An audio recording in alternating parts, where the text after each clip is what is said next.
This is a beautiful, absolutely flawless 2000 or 2001, I think's what it is. 372 XP, the real deal. These are the original stickers on this saw. They really are. Isn't that nice? Okay, what we're going to get into is we're going to take a 372 apart. I'm going to visit with you. Haven't done one of these in a while, have we? This is Jonathan's. He's a good lad. I like him. I'll tell you what we did yesterday. We didn't get a video, but it'd have been boring anyway. We boxed saws and shipped them. We was all morning boxing. Went in and had a little bite to lunch. And when the post office opened at 2 o'clock, we mailed them. Those of you that are receiving saws have already been contacted. You know where you're getting them. So we've done well. Can you believe I finally got Robert's White Top 61. Cured, happy, doing good. That saw was a favorite of mine to build just because of what it is. That was fun. It was a lot of fun. I just enjoyed building that one. That one was kind of unique with that particular carb that was on that and the numbers. You know, I know what he cuts out there. He's from Wisconsin. He ought to receive that Friday. I'll probably hear from him at some point.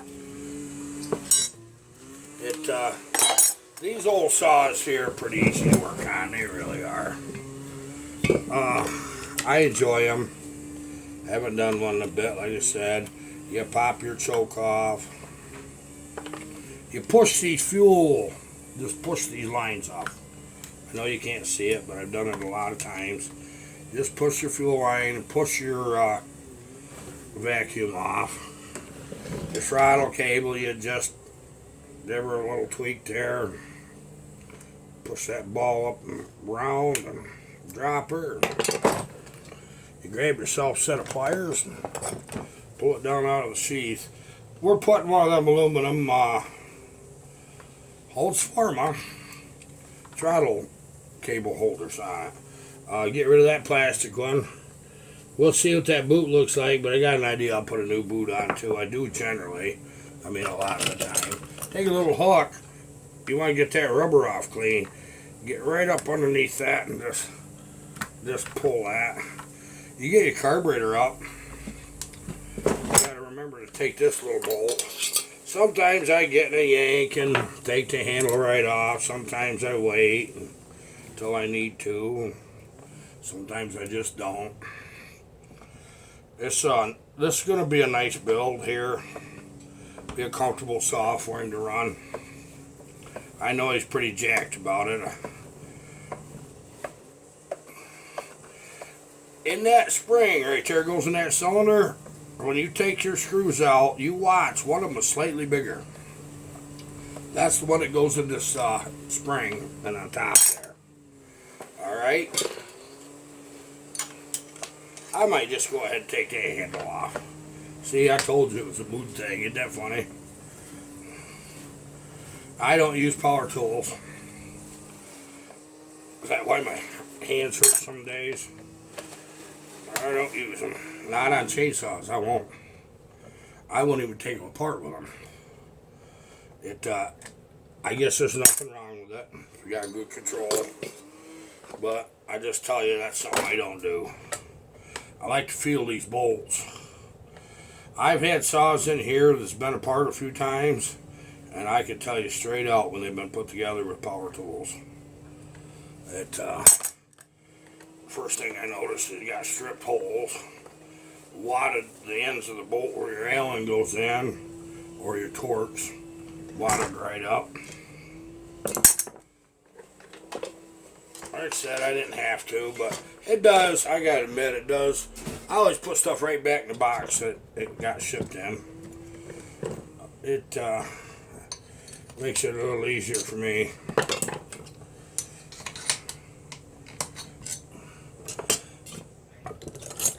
I make darn sure I got exactly the right one of these. There it is. What we're actually doing right now, I'm about the end of my day. I'm pretty hot today. Again, I got a little work to do in the greenhouse too, I see. So I gotta get that done.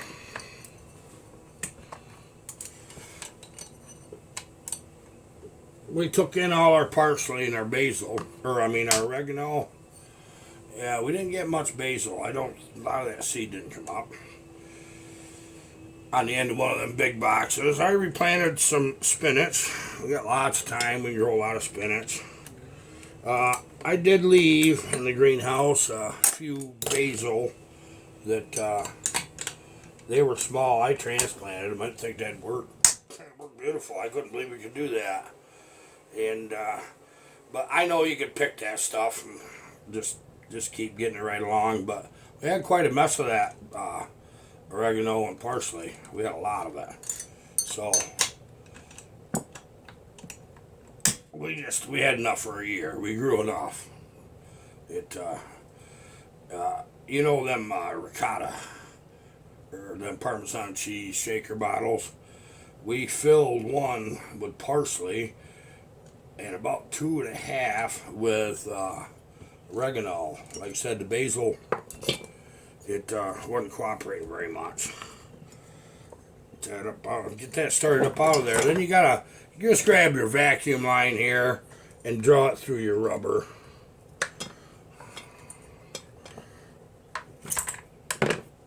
Seven minutes. That's how long it takes to get one of these apart.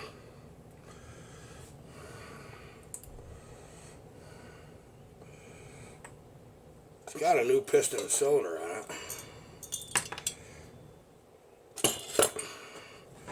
I gotta talk to Jonathan and see if he wants this to be a bigger saw or we want to run it the way it is.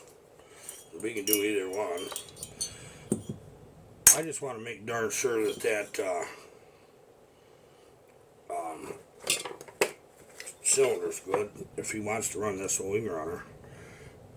I wish it was, in a lot of ways, wish that this one was actually a 372. But it's not. 368. Yeah, there's a difference.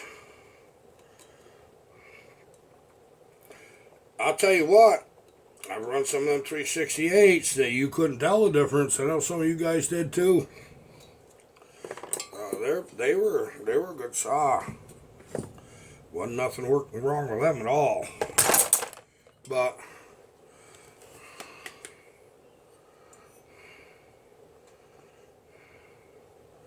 darn good cylinder.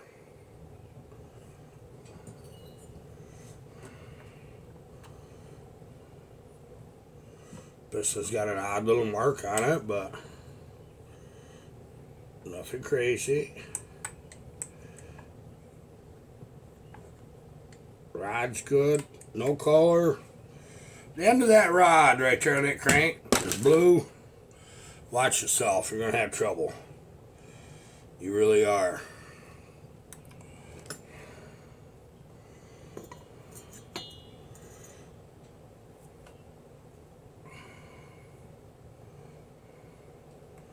Trying to remember what that piston was out of. I don't know if I got one over there or not. We'll have to measure that, see exactly what this is. But looks like a good builder to me. We will be running our Blue Thunder saw here directly. It was in the plan today, but when we got up, first thing I did do was some mowing. I did that before it got hot. I'm glad I did. Got that done. And now, about the time I get done right in here in this shop today, it's going to be raining. So I don't like taking the cameras. I don't mind working in the rain one bit, especially in the summertime. Makes you feel pretty good, especially with a saw in your hands. I seen a comment on video. I won't mention the guy's name, but he tickled me. He says, well, when you're showing off your saw prowess, he says, the least you could do, he says, them sneakers and them overalls ain't going to give you much protection. Well, old son, let me tell you a little something about all that. The best protection that you can ever have is knowledge of chainsaw safety operation. That's your best. Your very best. Because if you want to depend on your safety gear to keep you from getting hurt, you're wrong. You're dead wrong.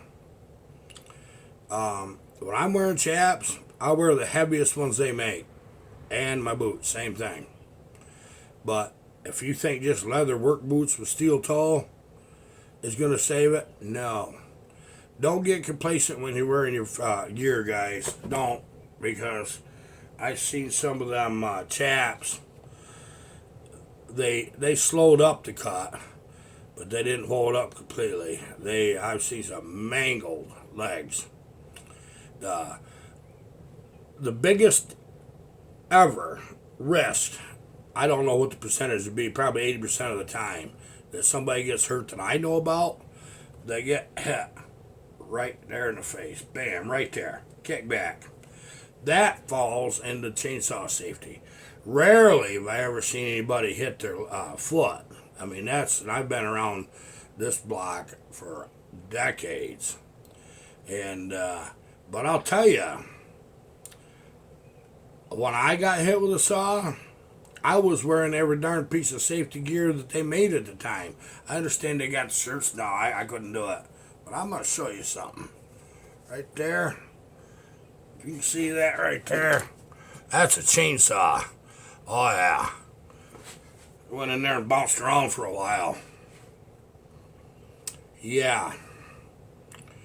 And I was wearing chaps, hard hat, and logging boots when that happened. I was. I got complacent. Yes, I did. Anybody that's run a saw more than 10 times in their life has already learned that if they got that thing in their hands, you know what direction they're pointing at. You treat a saw just like you do a rifle, all right? Yeah, that's what you do. It's loaded.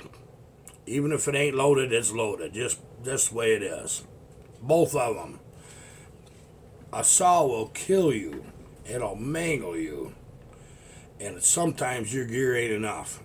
It isn't going to stop it. I don't care if you leave comments when you see me out there cutting 4 or 5 little chunks off and you don't like the sneakers and you don't like the lack of chaps.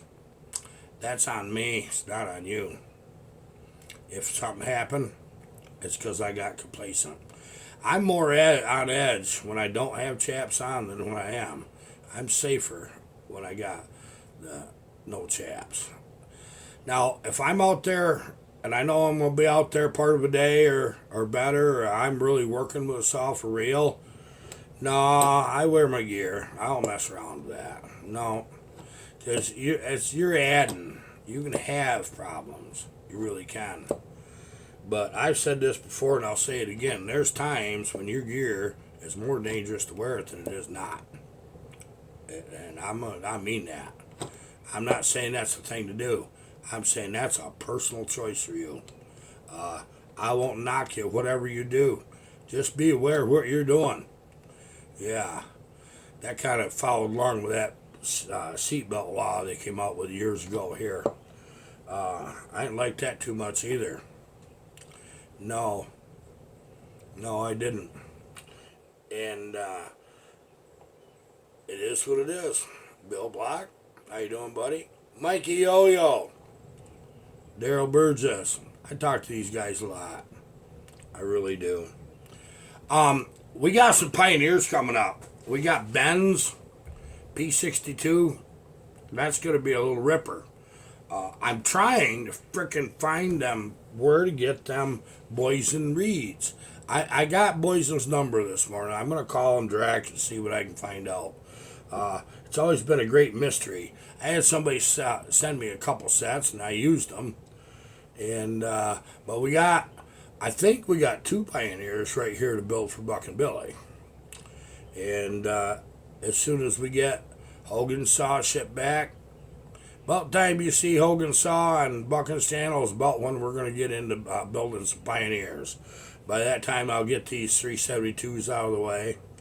Yeah, that one I showed you there a few minutes ago, got the off-color tank. That's one of them favorites. I like them ones. Like them a lot. I thought I'd show it to you. You like seeing things I got laying about here. I don't have anything I want to drag down now. I got this 394 up here. That's kind of a killer little saw. Ugliest thing you ever seen. I got top cover for it and starter cover and everything. And I got the decals for it. I gotta get the tank and the air cleaner package tray thing. That's looks pretty bad. But I didn't have to do none of that because it was an operating function saw when I got it. And I will pull it apart for inspection. I may or may not do work to it. It's already a good running saw. Oh, why not? We're right there, right? Yeah, we might just well build that. When these saws are done here, that I've got, those of you that's waiting still, when you got your saw, we're going to start doing some really fun builds. I did order parts for that 372 that we're going to build internal supercharger on. I did get some parts ordered for that, but got real good bearings. I got ceramic bearings here for the next one, but we'll use SKF, and we'll get the crank done up. It can be interesting.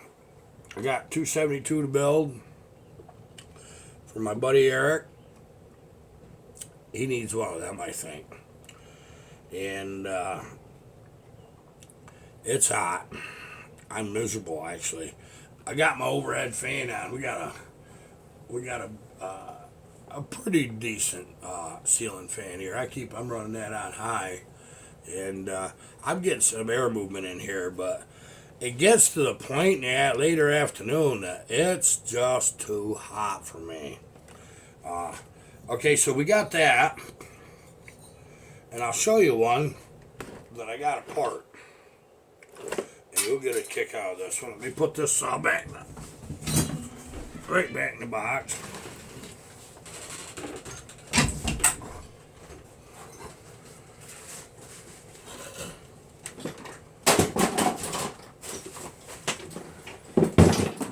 Now this old girl right here, I've had it seems like forever.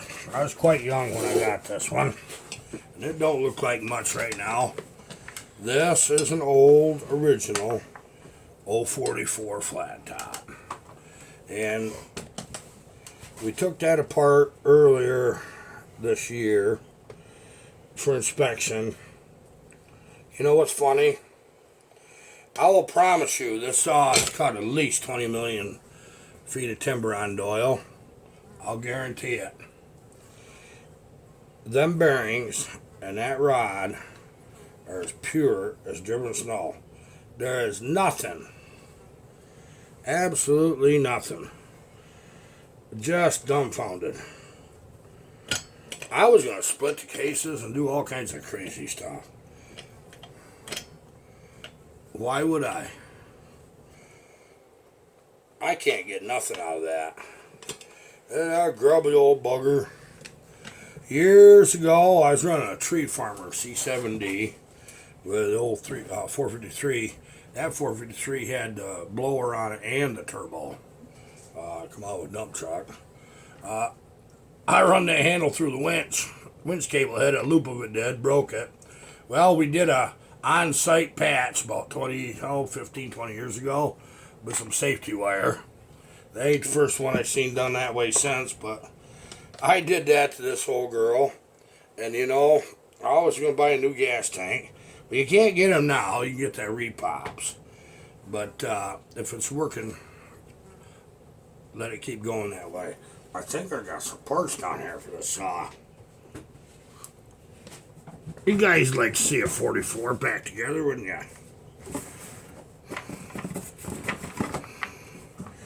Oh, looky here. Yep, flat top. Original one. I don't know what that piston's to. That muffler ain't a 44, but it went through a heck. I don't know what saw that come off of. Well, there's a cylinder I didn't know I had. Here's the handle for it. I better put that together with it. The top of the handle. The heck is this one? I love it when I find a prize. Hoo, guess what I got here, guys? What have I got going on with this cylinder? Why is that here? I know exactly what this is. I get kind of sighted some days. There's some scoring under the intake. That is a runnable early 272. That's what that is, I'm sure of it. I'm surprised I got that. Okay, set this old girl back over here.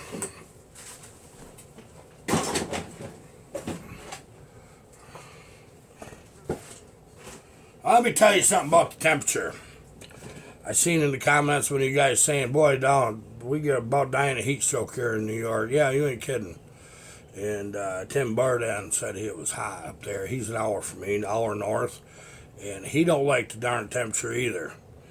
And we got, back in another day, we're gonna be like 85, 86 today. But we're going back up in the mid-90s. You know, I'm gonna tell you something that old man up at the gas station told me years ago. He says, you know, because you know how the weatherman is. He says, you know what happens to little boys and girls that when they grow up, don't you, that lie? I go, what? He says, they become weathermen, weather people. Well, the other day they said it was gonna be 90 here, and we seen 98 all day. Oh, it was hot. And I was praying for rain and hoping it didn't at the same darn time. I just want you to know that. Okay, these we got some nice 372 builds to do, and we got about 4 of them. I think 4 of them to do right back to back. What's good about them is they don't take long. They're right up front, simple and stupid. Bam, bam, by the numbers, you got a good saw. And we got that 390. That as soon as the bearings come in for that, we'll be doing that one. But somewhere in the middle of this, we're packing the Pioneers. Because I want to get at least one of Buchan's Pioneers out to him. And Ben, he's been real. I've had his Pioneer for a while. He's been real patient. I think what we ought to do with that P62 high performance, we're going to make that a special high performance. Because we know what the deal is on Pioneers, don't we? I think we're going with a bigger carb route in that one. I think we're going to build him a muffler like we did Buchan's P38. That's what I think we're going to do. And we'll send his original parts right back with him so that he can put the saw back to pure if he wants to. But Ben's been quiet. He's a good man. I met him out the Bungastock. Them 2 lads, oh my goodness sakes, I got the biggest charge out of them. They brought a whale of saws now. I feel bad there's not going to be a Bungastock. I didn't know what to expect first year. I know now. I'm never going to miss one.